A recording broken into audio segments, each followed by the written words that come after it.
I would like to invite Micasslyn Crawford to lead us in a land acknowledgement. Micasslyn is an enrolled member of the Forest County Potawatomi community. She grew up near the tribe's reservation in Crandon, Wisconsin, and is currently a sophomore at Edgewood College in Madison, where she is studying environmental science. Micasslyn, welcome.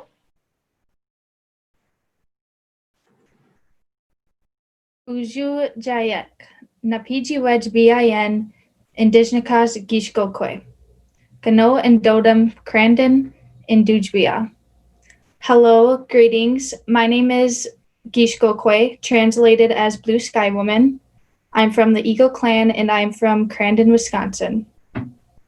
My English name is Micasslyn Crawford and I am an enrolled tribal member for the Forest County Potawatomi, located in Wisconsin.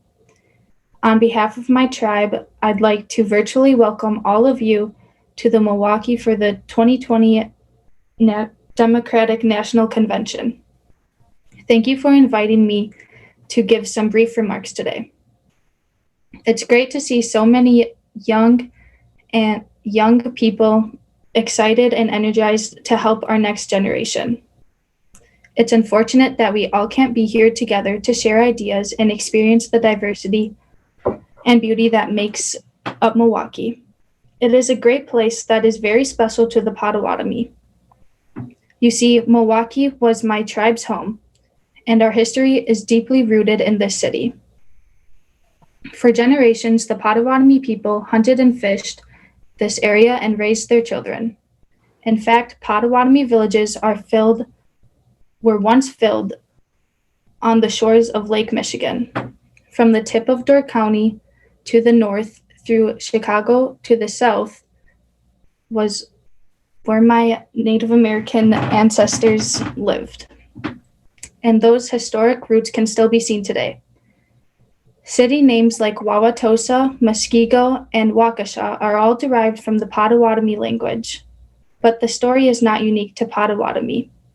There are 10 other Native American tribes throughout Wisconsin, and they all have their own unique histories and deep ties to people and communities in Wisconsin.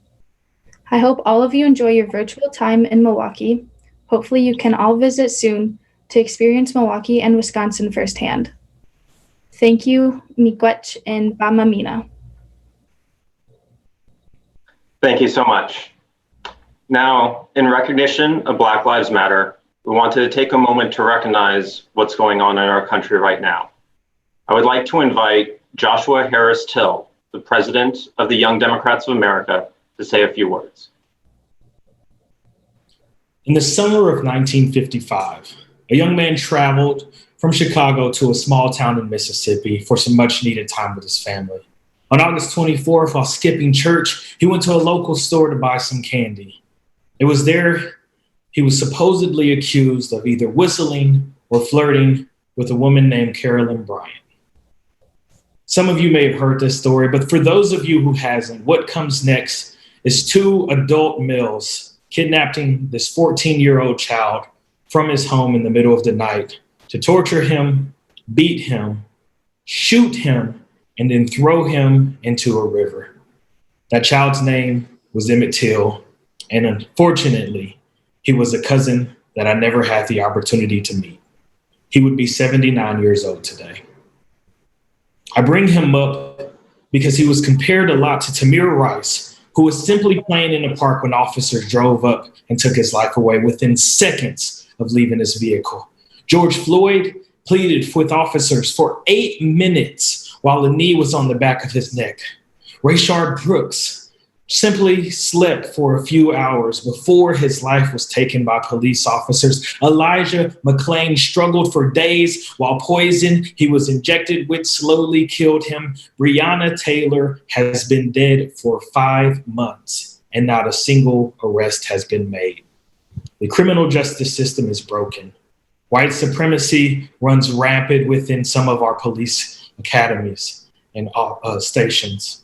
Black Lives Matter has created the largest civil rights movement in history, and we need you to advocate from the front lines to the voting booths. We can't let their deaths be in vain. We can't afford to stop, and we must say their names. Please join me in a moment of silence right now.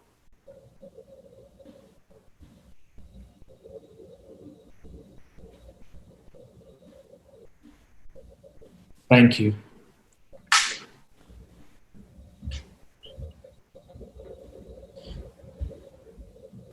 Thank you.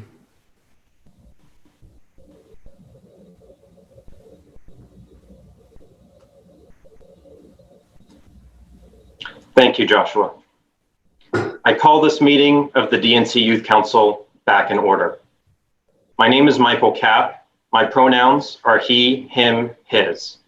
I am a DNC member from California, and I'm proud to serve as the chair of the DNC Youth Council. Delegates, Youth Council members, members of the public, welcome to the second and final session of the Youth Council at the 2020 Democratic National Convention on the 100th anniversary of the ratification of the 19th Amendment. Yesterday, we heard from young Black leaders in government and grassroots organizers who are on the front lines of climate activism. In a few minutes, we'll hear a panel on the future of DACA and immigration from dreamers and an elected leader who has personal experience growing up undocumented. And later in our program today, we'll hear from the youth leadership of our Democratic Party and learn how young people can and must get involved if we want a Democratic Party that respects the input of younger Americans and reflects our values. But before we get to that, I want to introduce our panel. We go to the panel. For the last 4 years, Donald Trump and the white supremacists in this administration have been callous, cruel, and dehumanizing to immigrants. The list of evils is extraordinary and deeply racist. Family separation, deporting veterans, militarized raids on workplaces, denial of COVID-19 testing and treatment, bans based on faith and country and origin, and turning away refugees and asylum seekers fleeing violence and persecution. Our immigration system was broken long before Donald Trump came down that escalator and gave a modern voice to white supremacy. His defeat at the ballot box won't fix it. That falls on us. I'd like to welcome our set of panelists and our moderator, Kevin Lima, the DNC's Youth Political Director. Up next, the panel on DACA and the future of immigration.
Hello, everyone. Thank you very much for joining us today. We are welcoming 3 special guests to this panel. First, Jessica Itzayana Vazquez Mesta, who was born in Mexico and immigrated to the United States with her family in 1999. As an undocumented immigrant in Oklahoma, she found a home and passion in Dream Action Oklahoma, a community-based organization that aims to empower local immigrant communities. We also have Ellie Perez, the current political director at the Arizona Education Association. She is formerly the finance director for Representative Greg Stanton, for Mayor Kate Gallego, and the political and field director for Stanton. And in 2012, Ellie received DACA and has dedicated her career to helping her community. Finally, we have Assemblywoman Wendy Carrillo, who was elected as a representative of the 51st Assembly District in December of 2017. She's a member of the Health, Appropriations, Utilities and Energy, Labor, Privacy and Consumer Protections and Rules Committee. Carrillo represents the people of East LA, Northeast LA, and neighborhoods of Zeno, Echo Park, Chinatown, and Silver Lake. And so my first question is actually to Assemblywoman Carrillo. Your story resonates with mine very closely. My sister and my family, they were, my parents were formerly undocumented immigrants who moved from this country, from Guatemala. And, as you yourself, a formerly undocumented immigrant who came to the U.S. as a child, how have those experiences shaped the way you tackle public office? Great question. And thank you everybody for joining and for the invitation to be on this panel. I hear a little bit of feedback, but I hope everything's okay. Well, I think lived experiences matter. I happen to be one of 2 members in the Assembly that is formally undocumented, one of 3 in the legislature in California that is formally undocumented. And when we bring our stories to the table, it changes the conversation because you are no longer just something that people talk about or that legislators talk about. You are literally at the table making those decisions and being able to advocate for your lived experiences, for the experiences of people in your community and across this nation. I often tell the story, I came to this country when I was 5. My family fled the civil war in El Salvador. And I came with my grandmother. My mother was already in the United States. And the current policies of family separations at our border means that if it were me today, if I were the 5-year-old child immigrating today, I would have been separated from my mother and from my grandmother and put in a cage. And who knows what would have happened to our family. And so those stories that we hear now are no different than my own lived experience and the experiences of you and your family, Kevin, or Ellie, or Jessica, or whoever is watching this right now and that resonates with. So having had that experience, overcoming challenges, choosing and deciding to run for office, and all the hurdles that it took for me to get here, to now be in the California legislature and to advocate for the issues of our community is completely a privilege, but also an immense responsibility that I cannot do alone. And it takes all of us to be able to change policy, not only for the state, but for across the nation. Absolutely. Thank you so much, Assemblywoman. Jessica, what calls you to do this work? Thanks, Kevin. Well, I migrated to Oklahoma in 1999 with my family, and I grew up undocumented in Oklahoma. And growing up undocumented in a very red state is hard, to say the least. There was a lot of fear. There was a lot of shame. But I found strength and I found community when I met a group of unashamed and unapologetic immigrant youth. And when I met them and when I entered these spaces, that's when I learned that the youth that's where the future is. That's where the power is. And so I was just obsessed with DACA and with the youth and with the work that they do. So what calls me to do this work is the youth that have helped me, but also the fact that when we talk about DACA and we talk about other things, there are so many family and friends who were left out. I have friends and family who are not at the table even now. So we have to continue fighting for those who were left out. And we have to recognize that even though DACA is still hanging on by a thread, there are so many more families that are not getting the help they need. Right. And this administration has shown us that they are willing to let that continue to happen.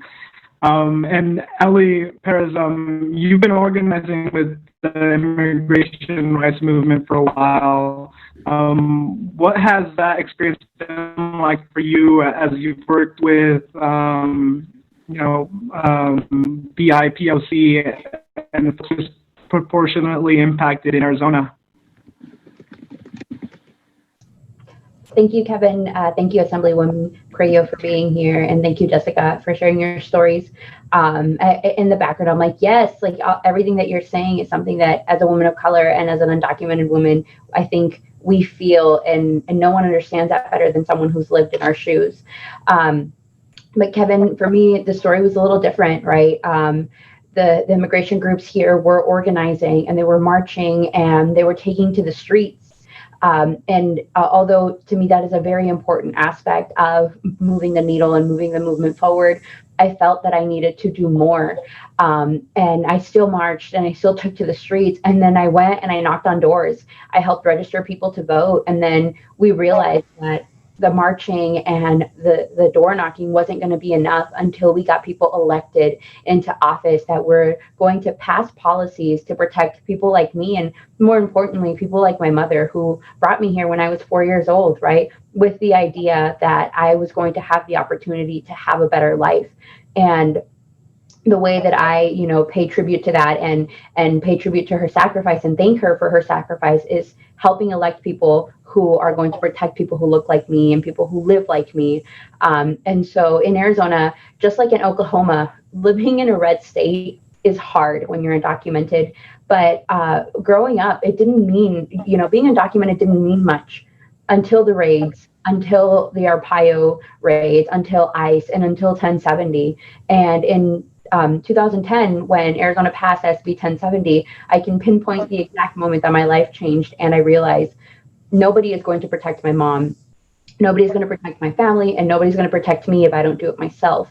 And so, just like Jessica, I found a group of brave and loud and passionate undocumented students who were doing that, who were knocking on doors, who showed me the power that I had, even though I was undocumented. They said, if you could get 50 people to vote for you, that will decide an election. And it has. And in Arizona, you've seen the power of undocumented communities.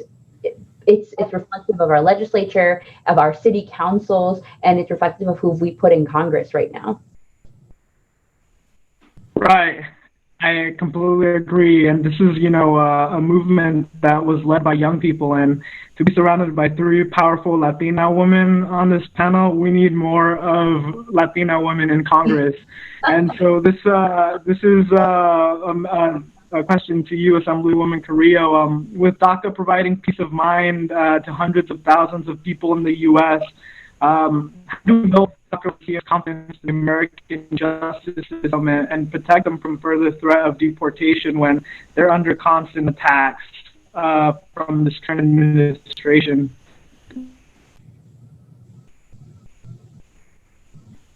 I'm sorry, Kevin, you broke up there for a minute. I didn't quite hear the question. Oh, yes.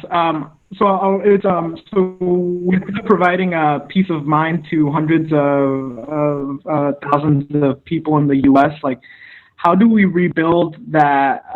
How do we rebuild DACA recipient confidence in the American justice system and protect them from further threat of deportation when you have, this constant threat from this current administration? So I would say that the first thing that we need to do in an effort to protect DACA is to protect the census. So right now, for example, my community, Congressional District 34, with Congressman Jimmy Gomez, who is a friend, is one of the lowest counted census districts in the state of California. And I would imagine that in immigrant Latino communities or API communities or communities that are low income and have mixed status families, the census numbers, I would wager, are very low. The census is important because it's about representation. The number of people that are in your community have an impact to your actual members of Congress, your Senate, your Assembly, your local representation, and the amount of resources that go into our community. So when we are not counted, when undocumented families or DACA recipients feel scared about the citizenship question, you should know one thing. The citizenship question is not public, and it is not even a question that's on the census. However, we do need everyone to be counted so that our communities are able to elect representatives like myself or Congressman Gomez or the people in your communities that can best represent you and continue to fight for DACA. And for other issues that are important, and for overall comprehensive immigration reform in a total package. So I would say, the best thing that we can do right now before the end of September, because we know that this administration has also shortened the time for us to actually get counted, is to please talk to your neighbors, your family, know that the citizenship question is not on the census, fill it out, go to the website, my2020census.gov, call it in, mail it in, and make sure you get counted so that our communities get the monetary resources that we need to continue to thrive, survive, and move forward. 100%. And it's, it sometimes even falls on us as the, younger generation to help our parents and help our deals and Diaz, so that, so 100% to that answer. And moving to Jessica, how dangerous has this Trump administration been for DACA, and what DACA policy has been rolling back? Yeah, that's a great question. I can't even put into words how dangerous this administration has been, not just to DACA, just to our immigrant community. Talking specifically about DACA, the administration has dismantled it. DACA, as we know it, is no longer a thing.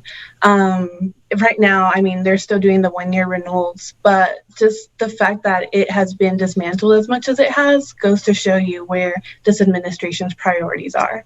But really, when speaking about some of the priorities, some of the things that the administration has rolled back, I think one of the biggest problems that I see is how they have dismantled the current legal immigration system, and how they've limited the legal avenues to migration. Like, this is extremely problematic to me. And not only that, the way that they've expanded who they criminalize and how they criminalize this process. Assemblywoman Carrillo mentioned the cages at the border, and that's just one example of how they continue to criminalize our brown and our poor immigrants. And just the way that they've increased the pipeline from detention to deportation. All of these things on top of the dismantling of DACA is what keeps me up at night, and that's the reason why I'm here. And that's the reason why we know that this administration is dangerous for our community. Yes, I 100% agree. Question to Ellie. What do you think about young people who are considering not voting this year, when we know that this is what this current administration is doing, and there's a chance that they're going to be able to do this for another 4 more years? Oh, I have some very real thoughts about, millennials and young people who are considering sitting this election out. I actually, Facebook gives you memories. 4 years ago, I sat on a panel about youth and how youth were going to change the election. And I said this again and again and again: people my age need to vote, right? We are the generation that has to make the difference, and we are the future. And then we didn't come out and vote. And now millions of people took to the streets to march for Black lives, to march for communities who have been oppressed, and to march for equality and justice for all, no matter what our background was. But as harsh as this is going to sound, those marches mean nothing if you don't go out and vote. Because if you don't go out and vote, then we will continue to have to march. We will continue to have to protest. And I am not saying that the vote and that electing one person is going to make the big difference and change everything and it's a rose-colored world. Absolutely not. But that means that it's a foot in the door. It's a step in the right direction. And we will continue to protest and we will continue to march, but at least the bridge will start to be built where we can have these policies that are going to help. Jessica's right. DACA, when people say, oh, you must be so happy that DACA survived. No, DACA is not real anymore. My sister cannot apply for DACA, right? I have a mixed status family where 2 of us have DACA and 1 of us does not. And our family has military servants. They are out overseas right now. We're still people undocumented and citizens in my family. And it's going to continue to keep going if we don't vote. I think that for young people, you have to ask yourself the question of, the day after the election, are you going to be able to look yourself in the mirror and say, I did absolutely everything I could to make sure that my community was safe? And that means voting. It is your responsibility and it is your moral duty as a citizen of what I truly believe the greatest nation in the world to vote.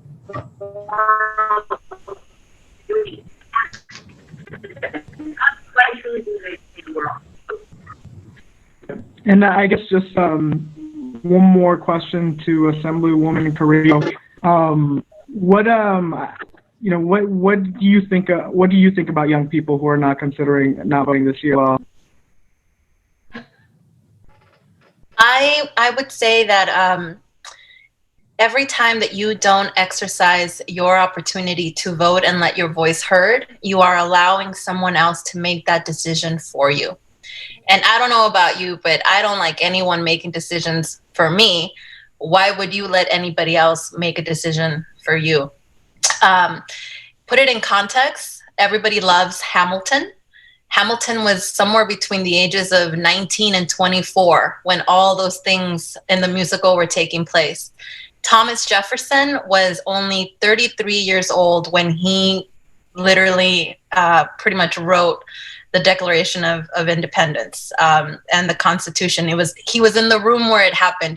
This country is formed by young people. It is formed by the spirit of innovation. It is formed by the spirit of struggle, by trying to make something out of yourself for your.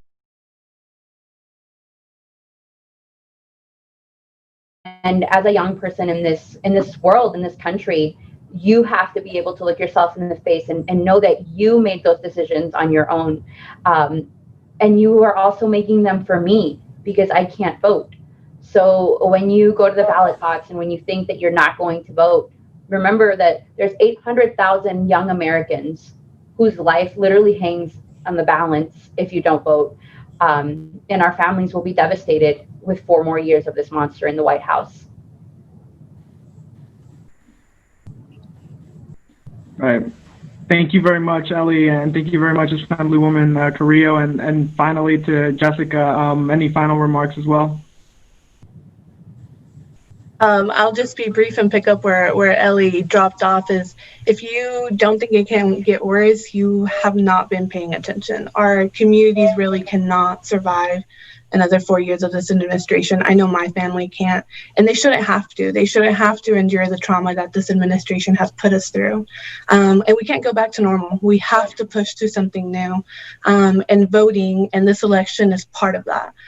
So don't give up. Keep pushing. Progress is a series of small steps. Yes, thank you so much. Thank you to all 3 of you for joining us today. This concludes the panel on DACA and the future of immigration. Thanks, guys. Thank you.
speaker won his first mayoral race by 10 votes, launching a career where every day he taught people how to fight for someone we don't know.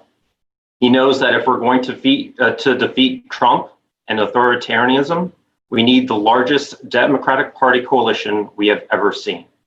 Bernie Sanders knows that all of us need to get out the vote for Joe Biden and Kamala Harris so that beginning on November 4th, we can work towards policy wins in healthcare, education, racial justice, climate and environmental justice, comprehensive immigration reform, and much more. In the spirit of not me, us, the DNC Youth Council, and I warmly welcome Senator Bernie Sanders of Vermont, who won the support of so many young people with authenticity and fighting spirit. Senator Sanders, thank you for being here.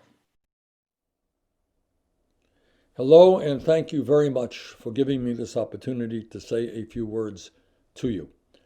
Let me begin by saying what you already know. You guys are the future of this country.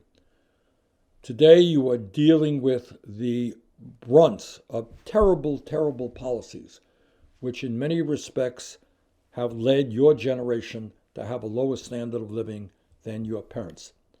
But together, we're going to change that. Together, we're going to mobilize young people all across this country to fight for a future that will not only improve your standard of living, but a future that will guarantee health care to all people as a human right. A future will make sure that the jobs you have pay you decent wages with decent working conditions. A future that says that education is a human right and that you have the right to get a higher education without going deeply into debt. And a future that says that we will join every other major country on earth and guarantee health care to all of our people and have the courage to take on the greed of the healthcare industry that is making huge profits while so many of our people are either uninsured or underinsured. Your generation is the generation that is going to transform our broken and racist criminal justice system, a system that today has more people in jail than any other country on earth. Because you are going to insist that instead of locking more and more people up, often poor people, often African Americans, often Latinos or Native Americans, you're going to insist that instead of building more jails, we're going to invest in education and jobs. And your generation is going to be the generation that fights for comprehensive immigration reform, that says to Trump and his friends, we're not going to demonize the 11 million people who are undocumented. We're going to not only move to comprehensive immigration reform, we're going to move towards citizenship for all of those people. Now, there are a lot of people out there who say, well, young people, they talk a good game, but they're not really serious because they're not involved in the political process. They don't vote in large numbers. Well, you know what? There's some truth to that. Your generation happens to be the most progressive generation in the history of this country. You are anti-racist, you are anti-sexist, you're anti-homophobia, you are anti-religious bigotry. You are a very proud and progressive generation. But your vision for the future of America is not going to be implemented unless you get involved in the political process in a way that your generation has never done before. So my plea to you is that at this moment, when we are dealing with the most consequential election in the modern history of this country, when it is absolutely imperative that Donald Trump be defeated and Joe Biden be elected, that at this moment, you guys have got to do everything you can in your neighborhoods, on your campuses, wherever you can in these difficult COVID-19 times. You got to do everything you can to get your friends, your family involved in the political process. Make sure they vote in record-breaking numbers. And when that happens, when Joe Biden is elected president, when we have a Democratic House, when we have a Democratic Senate, we can begin the process of transforming this government and our nation and create a government that works for all of us, not just a few billionaires. So thank you very much for what you're doing. Go out and do some more. See you soon. Take care. Thank you, Senator. Melissa Byrne recently served as the grassroots director for Senator Bernie Sanders' 2020 campaign in California and in New York. She has spent 10 years working to make free college and canceling student debt a top issue. She's ecstatic that the DNC platform includes student loan cancellation, and she wishes that we were all together in Wisconsin to eat cheese curds and sneak into parties together. I'd like to welcome Melissa Byrne to the Youth Council to talk about student debt. Great. Thank you, Michael. And thank you, Ron, and everybody else from the Youth Council for extending a warm invitation to me. I'm here today because I have student loan debt. And if anybody watching, if you have student loan debt, please tweet that you have student loan debt and that you vote and hashtag it with DNC 2020. For a long time with my student loan debt, I thought it was my fault, that I failed, that I would never really amount to anything. My peers would look at me side-eyed and be like, why did you take out debt to go to college? Meanwhile, they were able to go to school with their parents writing a check for them. And then when I was doing some work about 10 years ago on Social Security policy, I had to get up early one morning to go with my boss to an early morning breakfast meeting at the AFL-CIO. And at that meeting, Guy, the main speaker, he asked people to raise their hand if they had student loan debt. At that time, I was still one of the youngest people in the room. I raised my hand, and then he goes, well, how much debt do you have? And I responded, I'm not telling. And then without skipping a beat, he goes, well, as long as you're ashamed of your student loan debt, the banks have all the power. And in that moment, for the first time, I realized it wasn't my fault that I have student loan debt. It is a structural problem that exists, and that I knew I needed to organize to fix it. And then he asked again, well, how much student loan debt do you have? And I said half the amount, because let's be clear, like, getting rid of shame is really hard in our society. And the leader that put me on the spot in front of my boss, in front of all of these other executive directors at DC was the Reverend Jesse Jackson. So I am incredibly lucky that I was organized by the Reverend Jesse Jackson. And a few years later, while I was slowly working on student loan debt cancellation and making college free, all as a volunteer on top of my other work, because nobody wants to write a check for a few $1 million to solve this issue. We have to do it on our own. I got an email from a guy running for president named Bernie Sanders wanting to know my student debt story. And so at that moment, I realized I had to work on his campaign, and I did in 2016 as a digital director in New Hampshire. I came back again for the 2020 cycle working in California. Thank you to all of the California young Dems that endorsed Bernie. Appreciate it. And in New York. And then we were running on a platform to cancel a student loan debt, and it was a dream come true. And then, of course, we didn't make it through the primary. And I was really sad, as everybody, we're all fighters. We like to win. Winning is why we do this work, so that way we make things better for America and the world. And then all of a sudden, he did the endorsement video with Vice President Biden. And in that video, I saw a man that had been my opponent warmly and considerately welcome us in, and warmly and eloquently say, look, we're not always going to agree on everything, but we're at the table, and we're going to work together to make things better. And in that instance, I realized, okay, well, we're going to start a 4-year-long relationship, and I'm going to work with you, and we're going to get my issue passed. And in less than 130 days, Vice President Biden has already adopted some forms of student loan cancellation. And I'm having conversations, and I'm bringing other people into the conversations and into the table. And that is how you make change. And that is how the Vice President looks at it. And when it is President Biden, when it is Vice President Kamala Harris, all of us that are fighting for big things like student loan cancellation, free college, criminal justice reform, immigration reform, a Green New Deal, all of our issues, like let's talk about Medicare for all, we're going to have seats at the table. And it's our job as advocates and organizers to win as much as we can.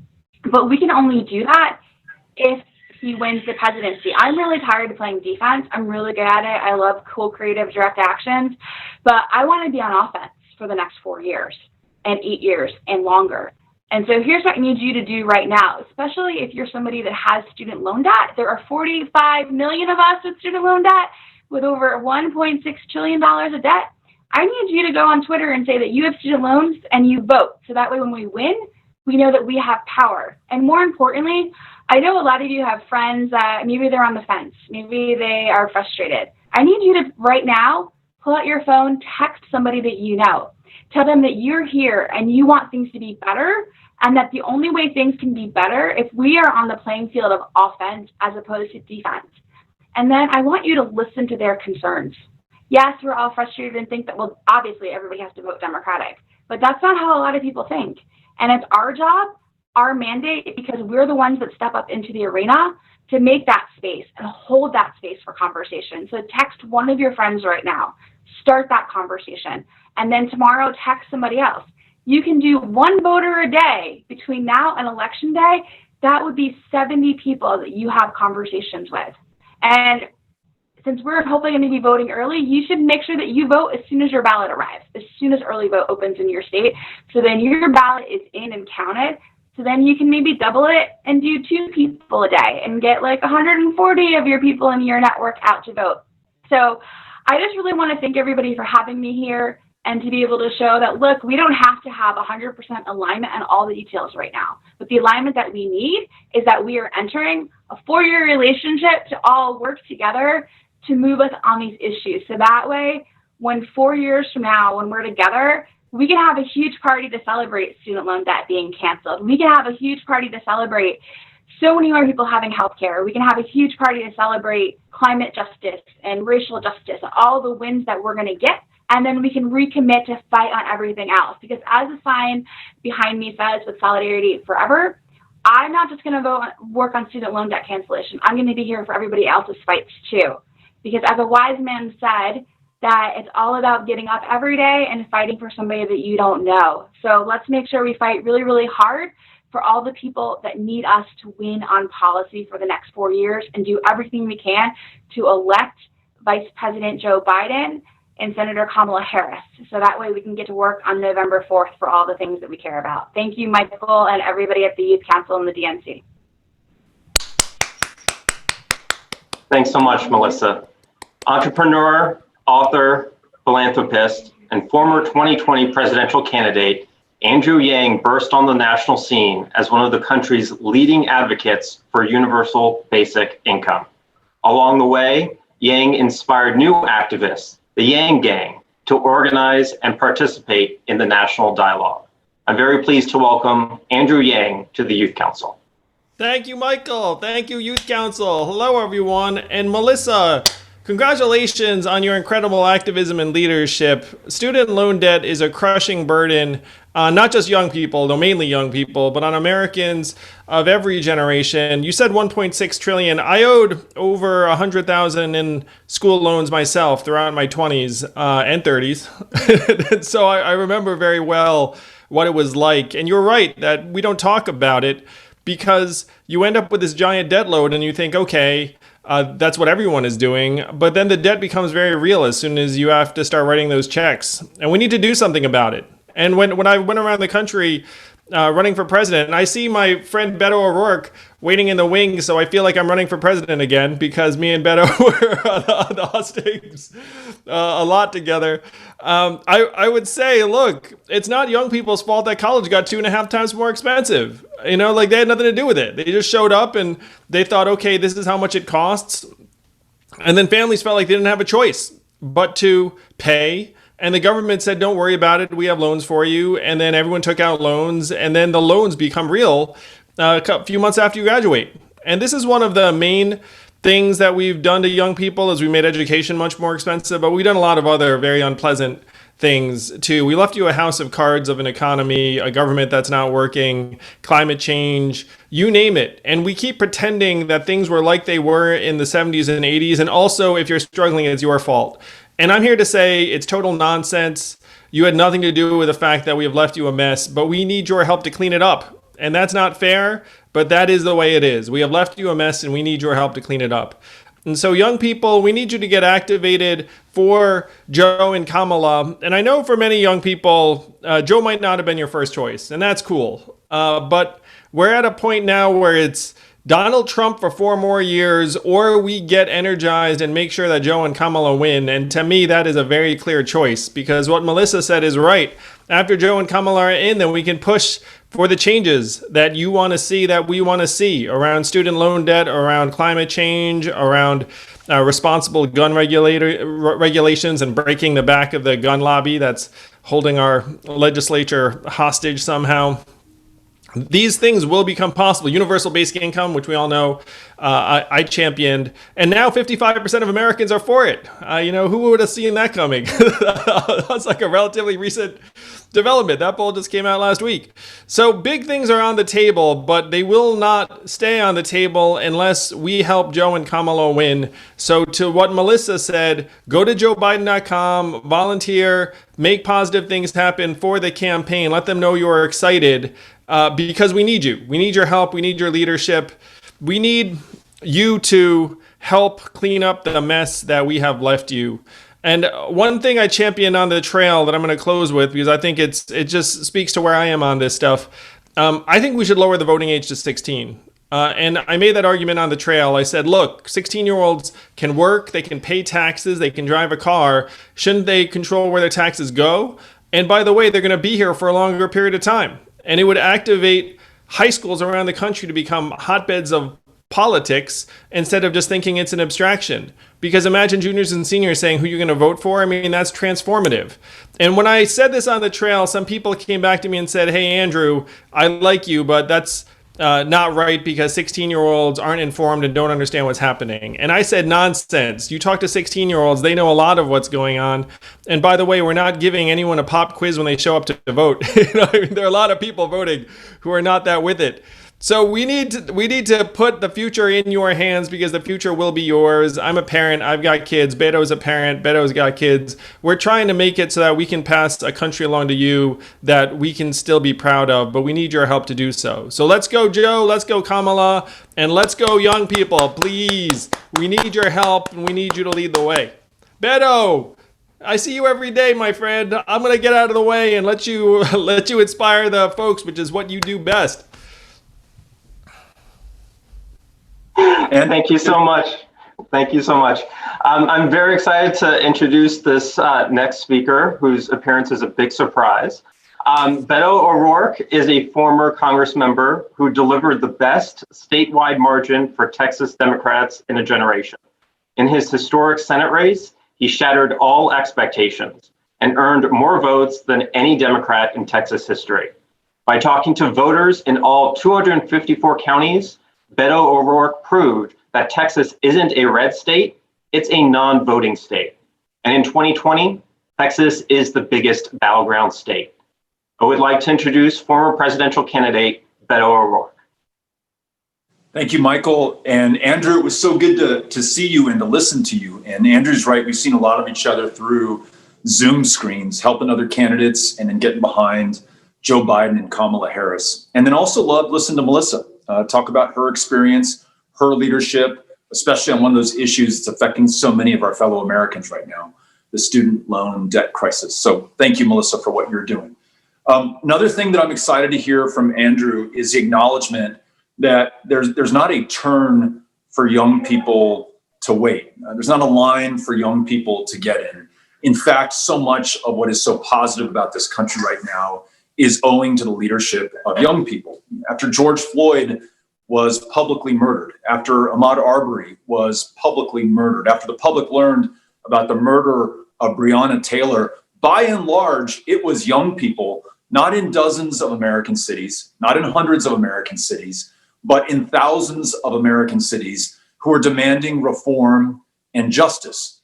And that has already produced results in local governments, in state governments, and in large part, thanks to Senator Harris in our federal national government, we are making progress. So I want to say thank you all. You are working and achieving in the best spirit of John Lewis, who, remember, was 21 years old when he was on those Greyhound buses in the Deep South and had the bruises to prove it on those freedom rides. He was 25 years old when he was beaten within an inch of his life on the Edmund Pettus Bridge, fighting for not his civil rights, not the civil rights of Black Americans, but the civil rights of every American of every generation. So let's keep that in mind when we think about our opportunity, our responsibility, and the accountability that we should all feel given the stakes in this election. And let me make one central appeal to you, and that is Texas.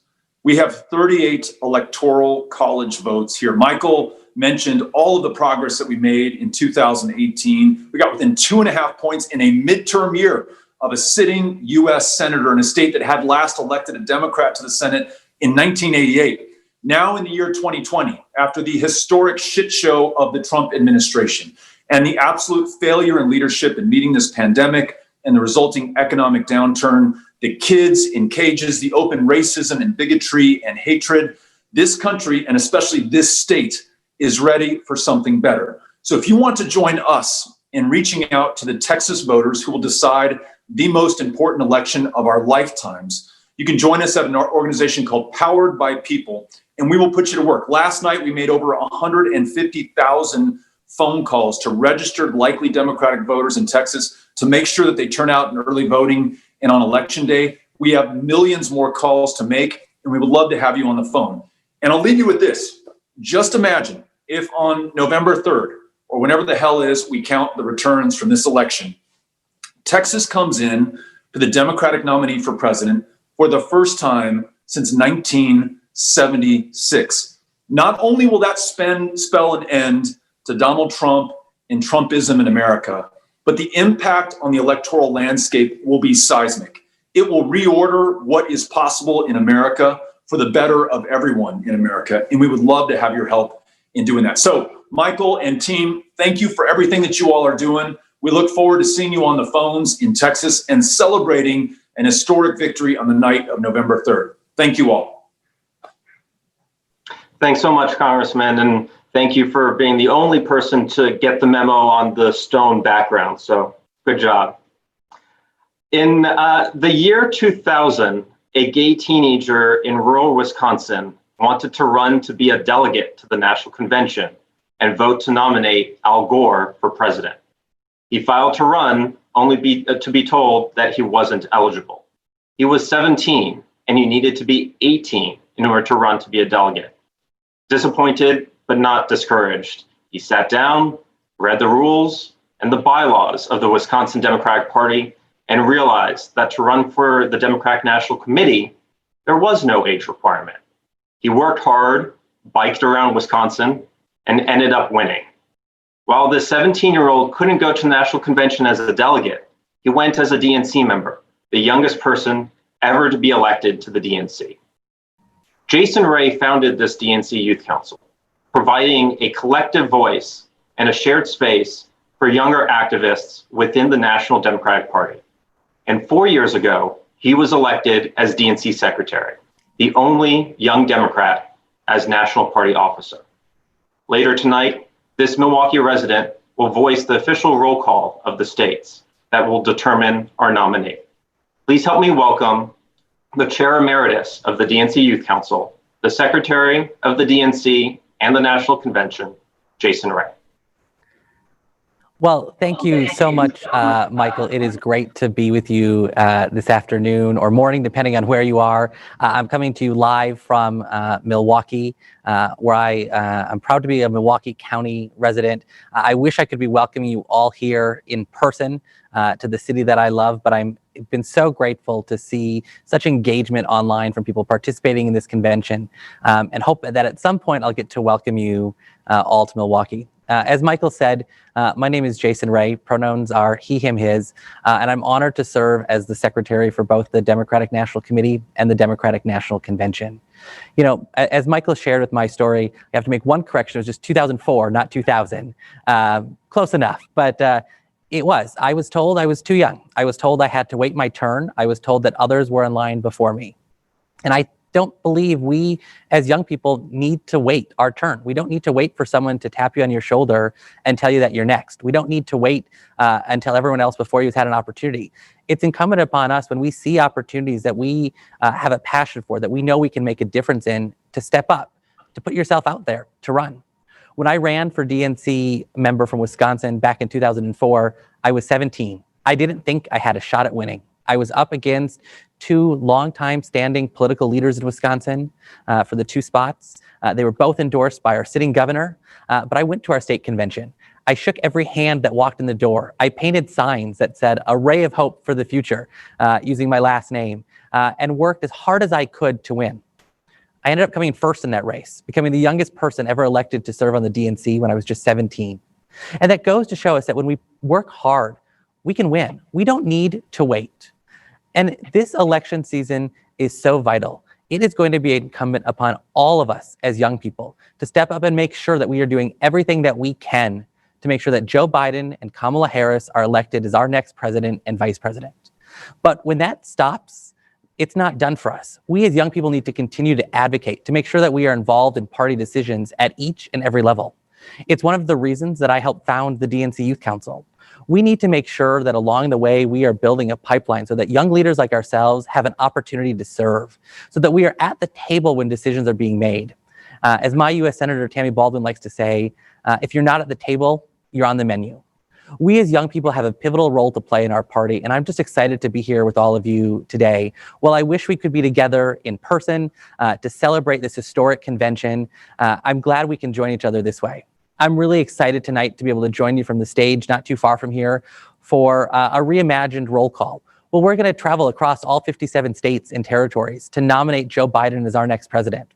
During that, you're going to hear from individuals about the chaos and destruction that has been caused to them by the Trump administration and how we're working to move America forward.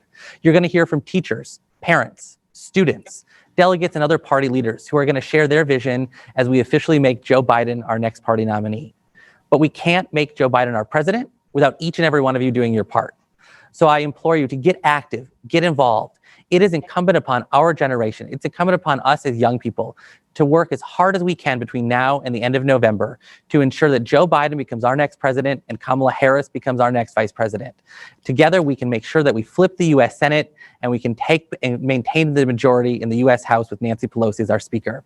So I'm just glad I could be with you for just a few minutes today. I look forward to seeing you all again soon. Hopefully can welcome you here to Milwaukee at some point in the future. But thank you. Thank you for all the work that you're doing, but most importantly, thank you for the work that you're going to do between now and Election Day to ensure we have Democratic victories up and down the ballot in November. Thanks so much, everybody. Thank you, Jason. I started yesterday's meeting talking about how important it is for elected officials to listen to the voice of younger generations. But younger Americans have a responsibility too. We have a responsibility to learn, a duty to organize, and an obligation to elect and hold our elected leaders accountable.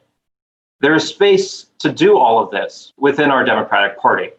Yes, you do have to work for it, but your voice is worth lifting up. Our last panel today is on the Democratic Party pipeline for younger activists. Whether you are in high school, college, or starting your career, there's a path for you to change your community for the better. We're about to hear from the leaders of the Democratic Party's national youth organizations. And I hope that you take what you learn from this panel and use it to get involved in your local chapter of the high school Democrats, college Democrats, the young Democrats, or your county or state party. Your voice matters. Don't let anyone tell you that you're too young, that you don't know anything, that you have nothing to offer.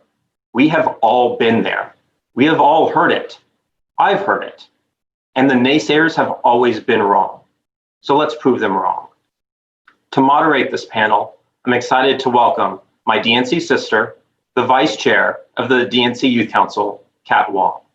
Kapp has worked on numerous campaigns, including Hillary Clinton in 2016 and Beto O'Rourke in 2020. She's the first Asian American elected to the DNC from Texas. And when she was elected to the DNC in 2016, she was the youngest elected DNC member in the country. Madam Vice Chair, the floor is yours. Up next is our panel on the Democratic Party Youth Pipeline.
Thanks, Michael, for that welcoming introduction. Before we begin, let's have a moment of silence for Joseph Kitchen, the president of the Young Democrats of Maryland, who passed away over the weekend.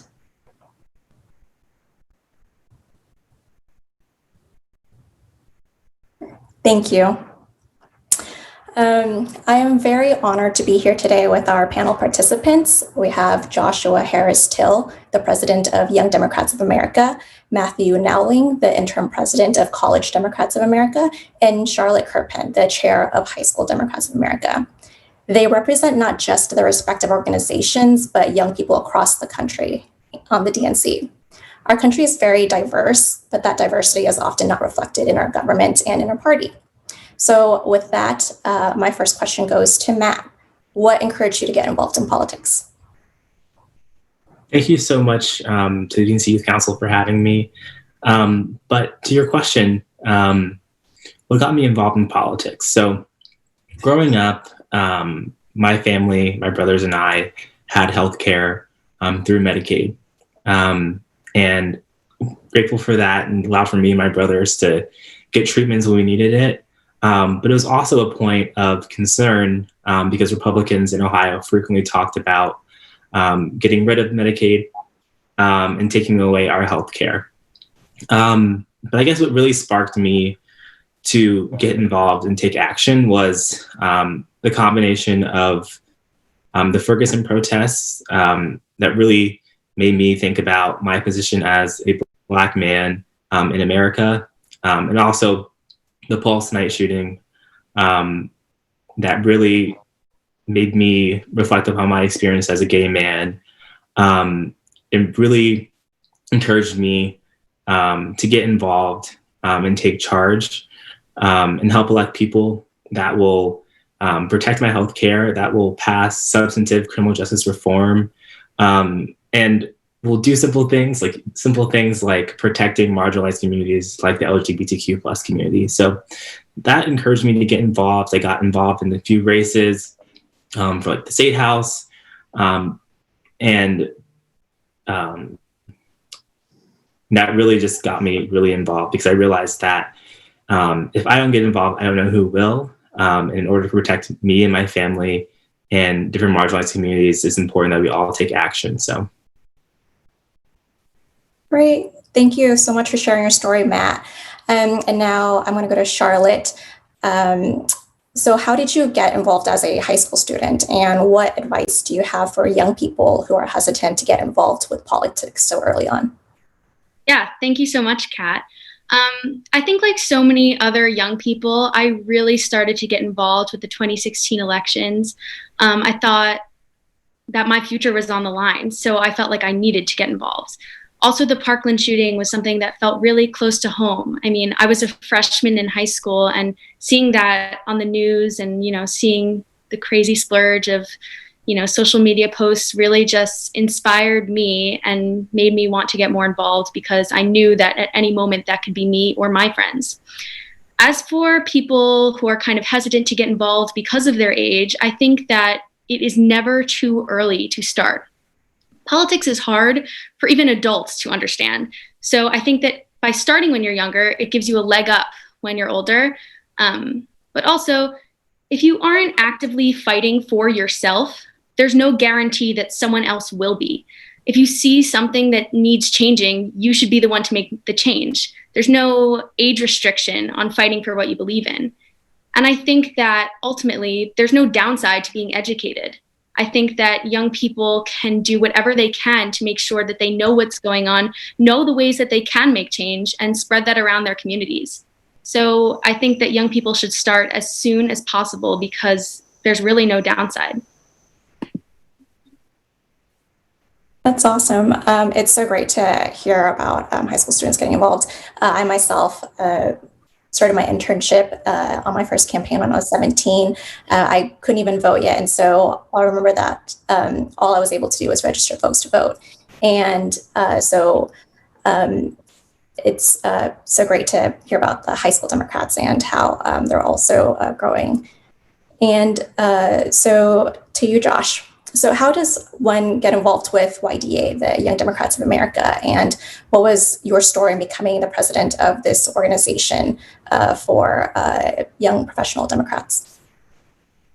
Thank you so much for that question, Kat. And it's a great question because one of the ways people think they get involved is they call me and they ask me how to get involved. And I usually point them to either the social media platforms that states have or the websites that states have, so they can get involved in that way. But a lot of it is just peer-to-peer connections. You know somebody who's involved in the party, and they know somebody who's involved in Young Democrats or college Democrats or high school Democrats. So you have to get plugged in that way. My involvement is a little untraditional because I didn't get started as early as Charlotte or Matt, and I really wish that I did. One of the things that I know to be true is like to see where I've made it, not being involved as soon as they are. I am just so, I'm eagerly waiting to see all of the amazing things that they change in this world. They're going to do amazing things. But for my story, there was a guy who happened to be the student body president. He stopped me in the cafeteria one day. I didn't know he was the student body president. We just started having a conversation. And he was talking about life and talking about how when neither of us had cars, people would give us rides and the investment folks made into us. And from that conversation, we ended up moving into the political sphere because so much of politics is personal. It's about somebody taking an opportunity to invest in you, showing you that they care, showing you that, this is honestly something that we should all be doing for each other. And when we all help each other out, we're all successful. He got me involved that day.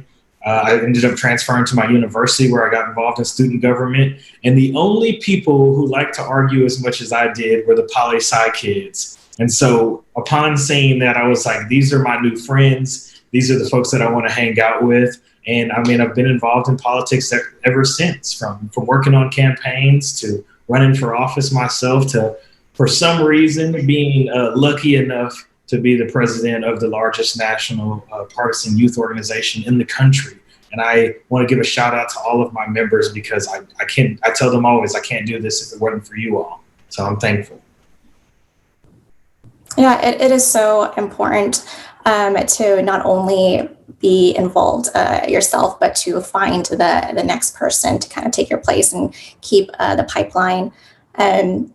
So Matt, what work has College Democrats done to help elect Democrats over the past few months, and how have your efforts been in kind of getting college kids more engaged this upcoming cycle? Yeah, so for reference, so College Democrats of America we have state federations, over 47 state federations, including Puerto Rico and DC, over 500 chapters across the country, and we have over 100,000 college-age students that are involved in our efforts. So traditionally, our organization, a lot of members are the ones on college campuses, knocking doors, doing dorm storms, running and helping register people to vote. But we knew, even before COVID, that this election would be won digitally. So we invested heavily in our digital efforts with organizations like the DNC and respective partners like Swing Left, like Be Future, to ensure that we are able to use these awesome tools to engage college students and make sure people can register to vote. But in the response to COVID, that infrastructure was really, really important because now we, in the era of COVID, can't have those dorm storms. We can't have these large voter registration drives. But those partnerships with those organizations and our investment in digital resources, such as our SMS program, such as Reach, has really put us in a strong position for November. We know that if we organize college students and young people across this country and bring them out to vote, whether it be voting by mail or voting in person safely, we know that we will be able to help elect Vice President Biden and Democrats up and down the ticket. So there's a little bit about the work that we've been doing, but yeah. And So Charlotte, as high school students, high school Democrats, how does your organization help elect Democrats when you're all under the voting age? And how do you even reach out to students that young across the country? Yeah. So sometimes people can underestimate the youth because, you know, we are under the voting age. We don't really have that concrete say. But I think what's all the more important is, you know, we're the ones who are volunteering. We can do phone banking. We do canvassing, all the same stuff that, you know, the college Democrats are doing. It's just we're doing it without being able to vote. So I think that that makes us all the more passionate. But besides doing those concrete traditional things, you know, we do a lot of things that are kind of more non-traditional. Like we have so much influence over our teachers, our parents, our communities, stuff like that. So by using this word of mouth marketing, you know, we're able to access much bigger circles and we're able to make much more of a difference, even though we don't have that voting ticket. But I think that the most important thing that we do is that we're starting conversations. So we can start conversations wherever we are, and it's up to voting citizens to finish them. So, yeah. Great. And Josh, so for folks who are no longer in high school or in college, how does your organization connect with young professionals and kind of rope them in and get them mobilized and elect Democrats up and down the ticket? Oh, definitely. You know, one of the craziest things is it was so much easier to do mobilization when it was a college campus. But I want to use this moment as a PSA to tell every single campaign that might be watching, if you are only looking at college campuses and high school campuses for young Democrats, then you are hurting yourself, you're hurting your own campaign. Young Democrats, especially those who are outside of the college age, look, we got families, we got responsibilities, we got jobs, but we also have money that we can donate to your campaign. We have resources and connections that we want to offer to you. But if you're not engaging from the high school all the way up to the young professionals, then you are hurting yourself. We are working and being very diligent on making sure that we're connecting as much as possible. We're offering virtual options to make sure that young Dems are approachable that way. We have a campaign strategy that Jen and Janice, both from Ohio, have come together and created. It's phenomenal. We're giving resources to our states to help them make sure that they're able to do the text outreach, make sure they're able to do the phone banking outreach. We're compiling all of that data and putting it together to make sure that our targeting is effective. We're partnering with the Biden campaign, and I've come to them and I said, hey, let me know what you want us to do. We have an army of people. We're waiting. Let me know what you want us to do. And I know that Charlotte and Matt are standing right with me in that conversation. We have this amazing. We talk so much about how important young people are to the vote, but we oftentimes don't give them marching orders. And we can't just ask them to volunteer and leave it at that. You have to tell them directly, communicate with their leadership, find out where they are in each state, say, this is what we want you to do. And you got a team of people who are experienced, eager and passionate about doing it. And so not only are we investing into it, we're calling out every single person that we can get an audience in front of and telling them, what do you need us to do? Have conversations with us. If you want young people in the room, you have to invite them. If you want young people to be involved, you have to make a seat for them at the table. And when we get that and we get those opportunities, then we're always going to be successful. So we're doing a lot of work, but there's so much more work that needs to be done. I keep telling everybody, you can't just give 100% this election cycle. We got to give 110 or 120 or 150 if we want to be successful, because Donald Trump has to be a one-term president. We don't have any other option. Our future is completely at stake. This is a matter of life and death. There are kids in cages. The world is burning. The criminal justice system is targeting minorities, and they are not being held accountable. And so you have passionate young people, and we're coming from the front lines to the voting booth, but in between, we got to do some work. Definitely. You make some very great points, Josh. You know, people always say that young people are the future of the party. They're the future of the country. But a lot of millennials now are in their early 30s. They're young professionals. And we're not just the future of the party, but we are there now. We're running for office. We're getting elected in not just Congress, but in state houses, in local county government. And so it's very important to recognize that the youth, we're here now, we're ready to organize, and we're ready to run for office and create lasting change in this country. So Josh, kind of like a follow-up question, what are some suggestions that you think we can do to reach out to young folks, and not just young, but diverse young professionals as well, to kind of rope them in, especially with millennials being the largest voting bloc in the country right now? Yeah, that's a great question. And the first part of that question is, one, if we're going to say that we are members of the Democratic Party, then we have to support the Democratic Party's youth organizations. So if you're not sending high schoolers to Charlotte and college students to Matt and young professionals to me, then you're already not being a part of the solution. But then on top of that, we have to go out there. Like I said, a lot of young people have real world problems. I started working in high school. I'm sure Charlotte knows a lot of young people, and herself might even be working in high school. College students understand now what we didn't understand, or at least I didn't understand, how important it is to monitor your college debt, how important it is to make sure that there's good paying jobs out there. If we're not going to where young people are and talking about the issues that are important to them with them, instead of talking about issues with other older people at them, then we aren't going to reach them.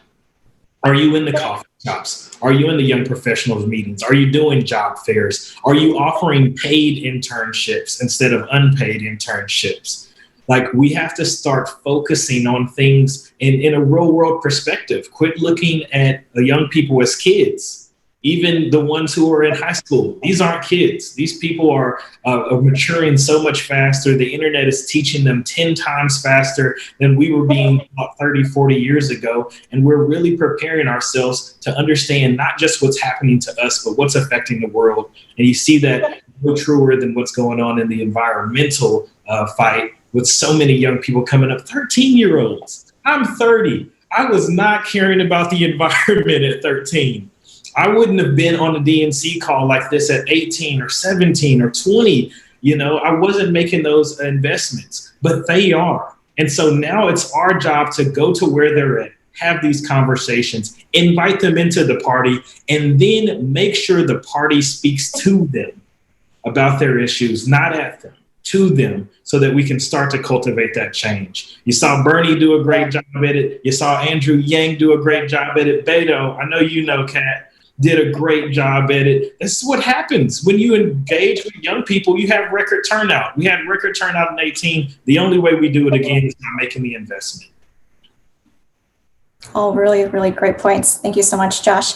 And I think we're about at time. So kind of just wanted to go to back to Matt and Charlotte and see if you have any kind of like final thoughts on how to encourage young people who are kind of frustrated about what's going on in this country right now, but might not know where to start, or might kind of feel like something is like holding them back. We'll start with Charlotte, and then we'll go to Matt. Yeah, well, I think, like I said earlier, it's all about getting out there and doing what you think is necessary. I think you got to see what needs change and then be that change. So a first step is definitely joining one of these youth organizations, hsdems.org, College Dems, joining these organizations and making sure that you're being active and going to everything, because the biggest thing that we need is turnout at this election. So we need to make sure that all young people are mobilizing and getting out there and voting for Biden. So I think that that's the most important thing that I would say. Yeah, on a similar thread, definitely get involved. We need people not only in our organizations, but we need people working outside of the party and organizing, whether it be helping support protests, whether it be helping with nonprofit organizations that are organizing around things like climate change or criminal justice reform, or reproductive rights. We need people working on policy. Like I would say, look at the whole like assortment of things and just really dive in. Be open to different things. You never know what will end up. I didn't expect to be involved in electoral politics. I wanted to be a doctor for the longest part of my life, but I heard about an opportunity, dove right in, and I'm here now. So I would say be open, work hard, ask questions, and you'll never know where you'll end up. So also we need you. We need you. For sure. Thank you so much, Josh, Matt, and Charlotte. Really appreciate y'all taking the time to be with us today and to offer some of your thoughts and suggestions on how to kind of get the next generation involved, especially this upcoming election is going to be the most important one. And it's just so important to elect Joe Biden and make sure Trump is a one-term president.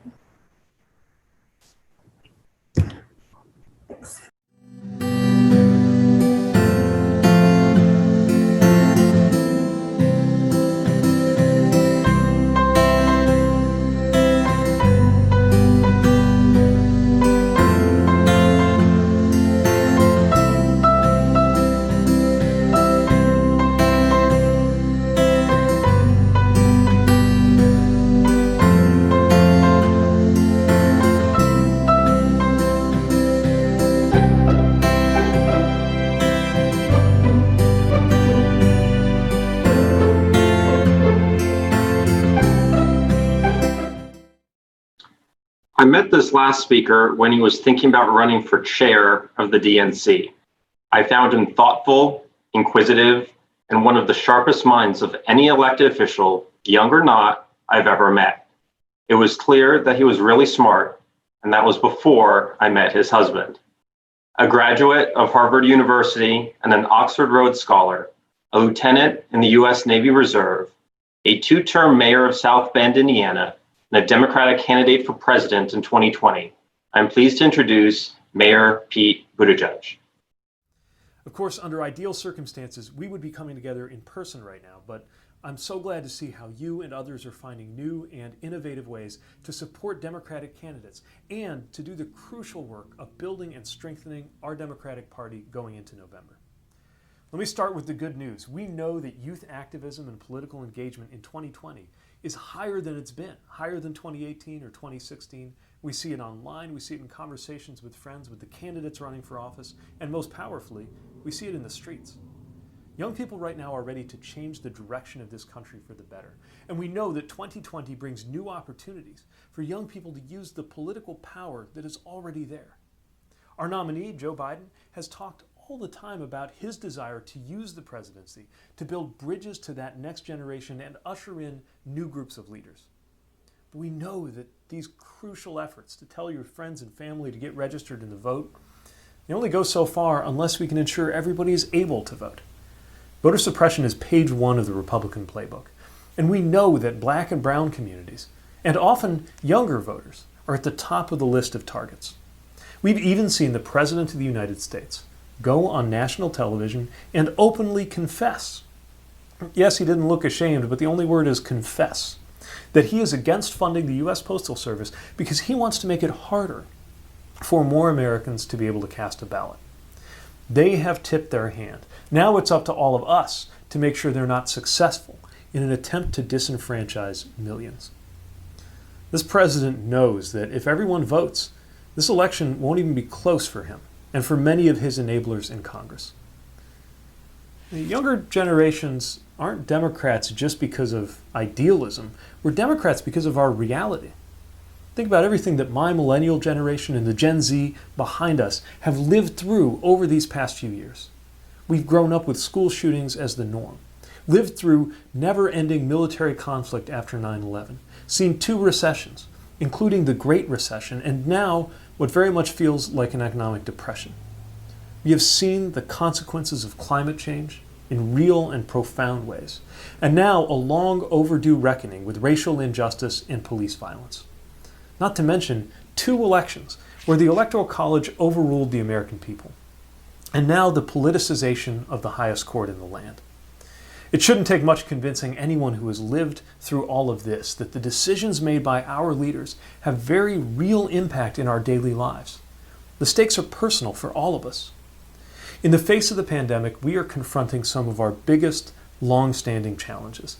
The disempowerment of workers, the racial disparities in healthcare in this country, the destruction of alliances and international agreements, the treatment of scientific fact like it's a matter of political choice. These problems were dangerous to begin with. Now they are newly deadly. So one thing we know for sure is that the path to post-COVID recovery is not as simple as going back to an old normal.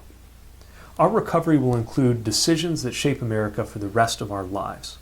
And we won't simply be reinstating all of the political and economic arrangements we had before with the same winners and losers and the same weaknesses. We can't and we shouldn't try. We have to realize that if some of our old habits can't survive the pandemic, that means we can overcome the problems that they created. Right now, we have a chance to create new strengths and a better future in this country. More than at any moment since the New Deal, this is a moment of opportunity and obligation to create a new and better way, political, social, economic, that's going to make life better in the era to come. It's a season for imagination, for boldness, for local as well as national leadership, and inclusion and empathy.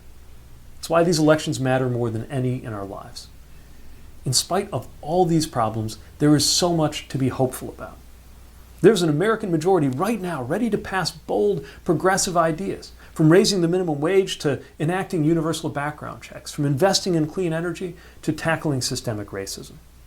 There is an American majority right now for LGBTQ equality, and an American majority demanding we live up to the truth that Black Lives Matter.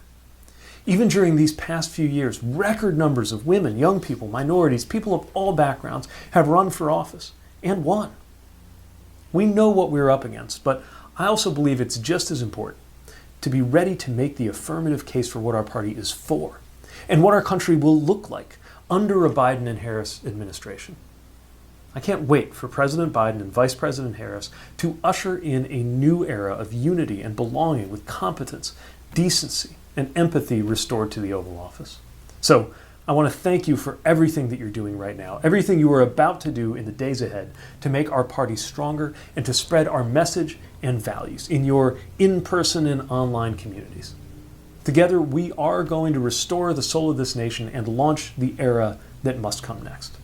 I hope I get to see you in person in the future. In the meantime, stay well, stay safe, and stay motivated. Primetime convention coverage tonight will begin at 9 p.m. Eastern Time. The keynote speaker will be Dr. Jill Biden.